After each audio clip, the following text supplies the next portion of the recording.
Yeah, what up, people? Was good. Today I'm gonna be talking about the Africa's victim card. Africa's victim card.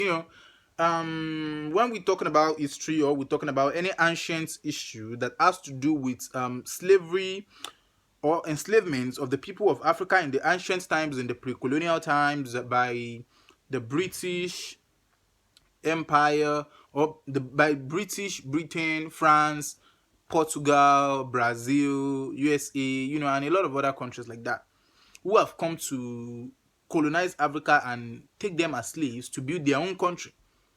The point is that I don't think Africa was enslaved or some people has come to catch Africans as slaves. That's number one. And secondly, is that Africans sold themselves as slaves. But we like to play this victim card. I think the left ideologies that has been surfacing in the last 10 to 20 years from what I've from my research, right? The last 10 to 20 years, the left who has been playing on trying to appear like they're fighting for women and the people of color to use that as a source of gaining the support of the black people, of gaining the support of Asians and the support of women, just so that they can retain power to themselves in the world or in any social political milieu that they are, most especially in the United States of America. And this thing is really, really spreading all over the world now. So the point I'm trying to make here is that no race or ethnic group has ever enslaved Africans. Africans sold themselves. The fact is that if you tell people, especially Africans and black people, they don't want to listen to the fact that nobody enslaved them or nobody caught them as slaves. Their people sold them as slaves to the white people, to the Asians, to the Arabs, to the Hispanic, to the Spanish people, to a lot, to the Portuguese, to the Brazilians. Africans sold themselves. Most African countries right now, these countries or the borders of African countries were actually the ones that are being put there by the by our colonial masters, right? The boundary of Nigeria, there was nothing like Nigeria before, right? We only have the Oyo Empire, we have the what's the name? We have the Kano Emirates, we have the Sokoto Caliphate, um we have the Bonu. Uh, I forgot what the name of this Bonu Empire is. I forgot it. So if I can remember, then we have all this Edo. We have the Benin Kingdom as well. A lot of kingdoms.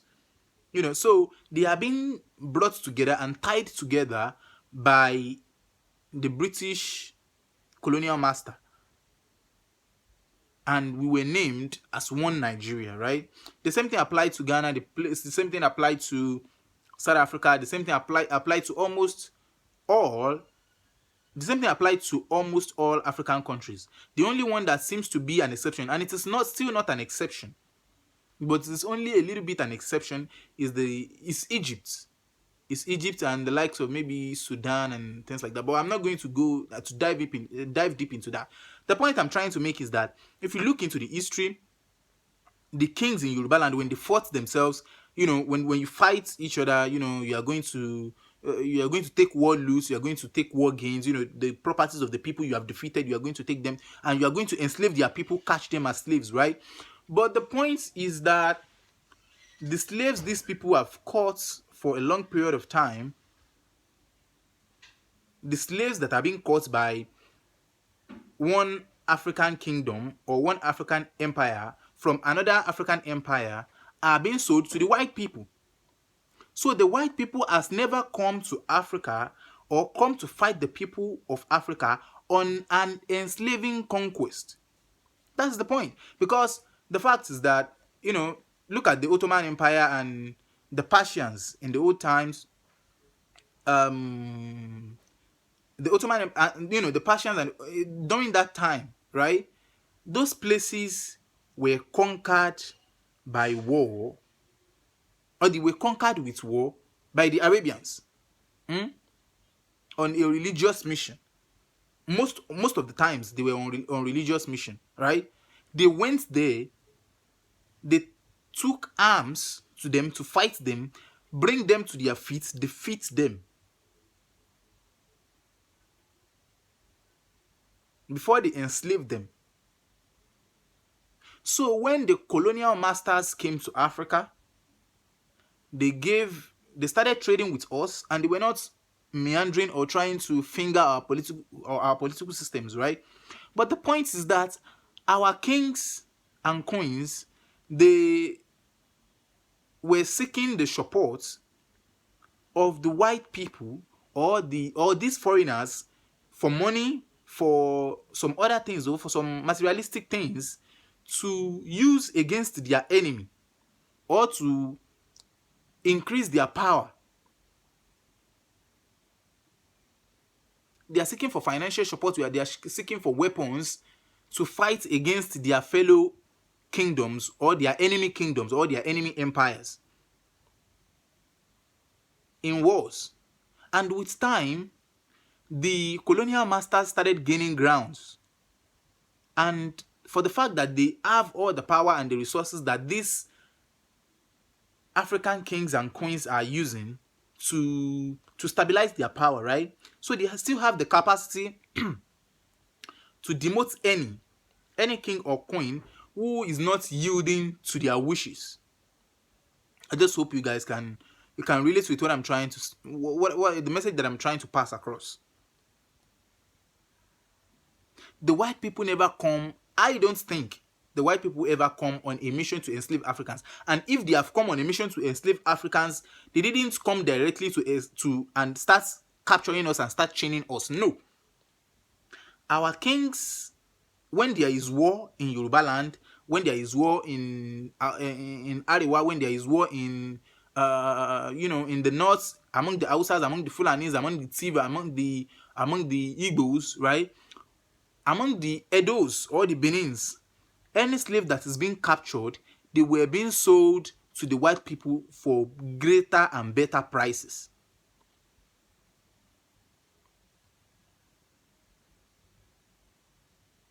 And these people were the ones who got there, and they were being used by slaves. So when people now come around to say the white people bought them as slaves, or the white people were enslaving Africans during the slave trade, transatlantic nonsense, the point is that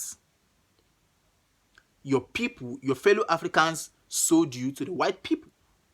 I'm not saying what the white people were doing was right, but the point is you can't really blame everything totally on them, right? Blame your leaders as well. You see, a leadership problem in Africa didn't just start today. So blame those people who sold you as slaves to the white people as well, who are Africans, who are black people like you. So don't come and start saying the enslaved Africans, they did. It's nonsense. That's number one. And secondly, let me go on the slave trade abolishment. Africans never thought of abolishing slave trade, even if they are not capable of it, despite let's say for the fact that they don't have the power to fight against the white people, right? But the white people were even afraid of Africans until the Africans gave their power to them. They never come to fight Africans. White people never come to fight Africans. I can say all kingdoms that are being that are being bordered or enclosed in on this today Nigeria, the Oyo Empire, the Sokoto Caliphate, the Mai Bonu, the El Kanemi Kingdom or Empire, right? And all these great kingdoms, none of them were conquered by war or by fights by the foreigners, either by the Arabians or by the Europeans, or by the Americans, or by the Portuguese. That's the point. Nobody came to enslave these guys.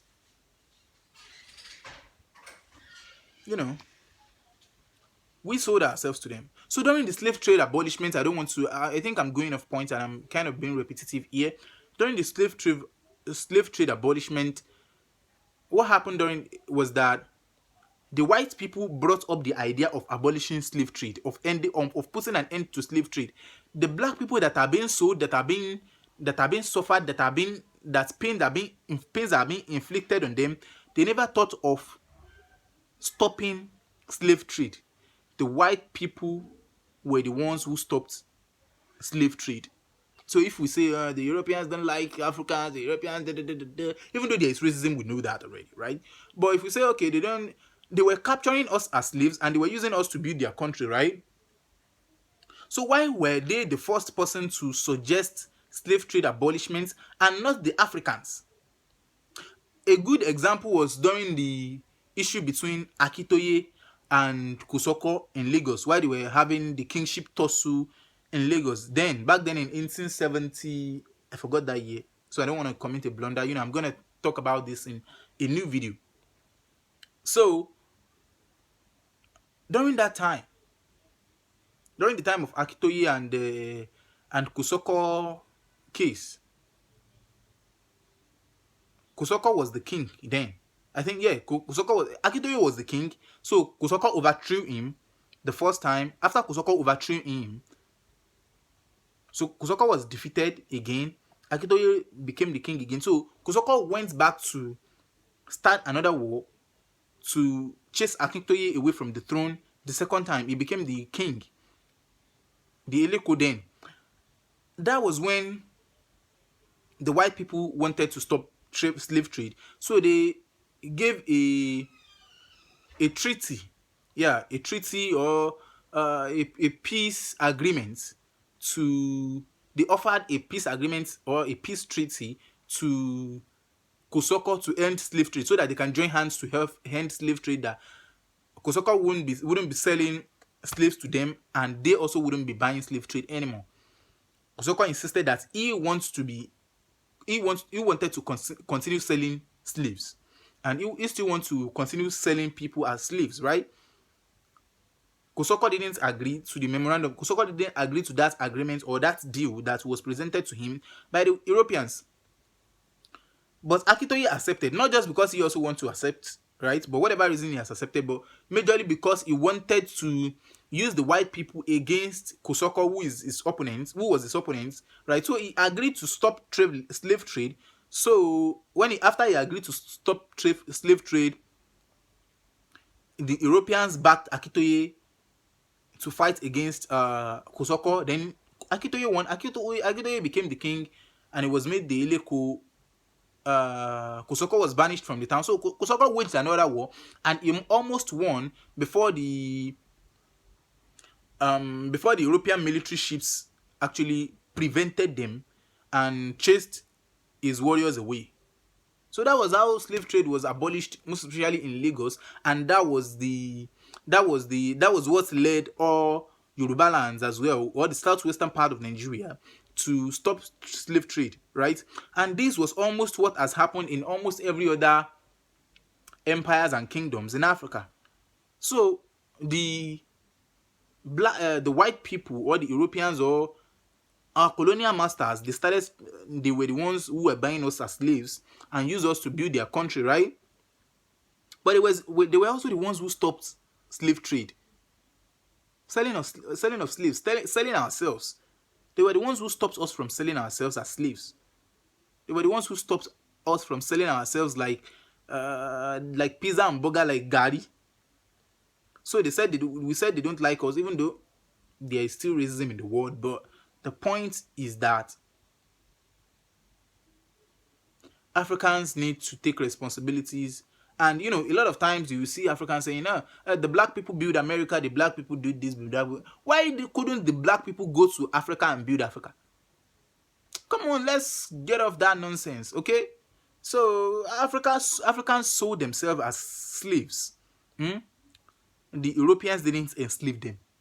So forget that nonsense. Africa should stand up to responsibility and build their continent. So that is it. Thank you for watching. Like, comment, and subscribe to my channel.